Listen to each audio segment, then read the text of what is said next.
एक समय की बात है, महात्मा बुद्ध अपनी तपस्या में लीन थे। उन्हें तपस्या में बैठे हुए कई दिन बीत चुके थे। तभी एक शिकारी उस रास्ते जा रहा था। उस शिकारी ने महात्मा बुद्ध को पहचान लिया।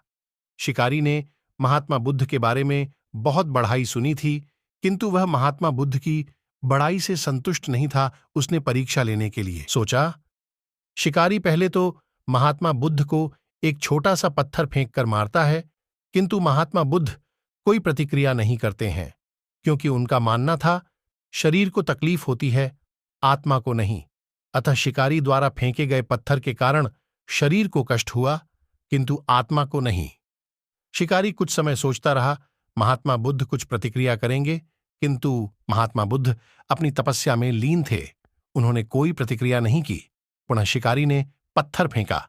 वह पत्थर महात्मा बुद्ध के आंखों के ऊपर लगा और उस जगह से खून बहने लगा। महात्मा बुद्ध को आभास हुआ उनके शरीर से रक्त बह रही है, किंतु वह फिर भी अपनी तपस्या से नहीं उठे। शिकारी को गुस्सा आया और उसने पुनः एक पत्थर और महात्मा बुद्ध की ओर फेंका। महात्मा बुद्ध के शरीर से अब खून अधिक बहने लगी। इतनी पीड़ा महसूस कर महात्मा बुद्ध के आंखों से आंसू निकलने लगा। शिकारी ने महात्मा बुद्ध के पास जाकर पूछा, आपको जब मैंने पत्थर मारा तो आपने कोई प्रतिक्रिया नहीं दी। महात्मा बुद्ध ने बड़े ही सरलता के साथ कहा, क्योंकि इससे मेरे शरीर को कष्ट हुआ है, मेरे मन मस्तिष्क को नहीं। शिकारी अचंभित रह गया।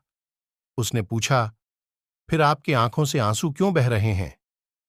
इस पर महात्मा बुद्ध ने पुनः कहा, तुम्हारे द्वारा किए गए अनुचित कार्य के परिणाम के बारे में मेरा मस्तिष्क, मेरी आत्मा विचार कर रो रही है।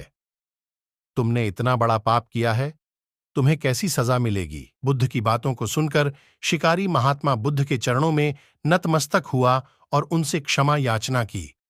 महात्मा बुद्ध क्षमाशील व्यक्ति थे।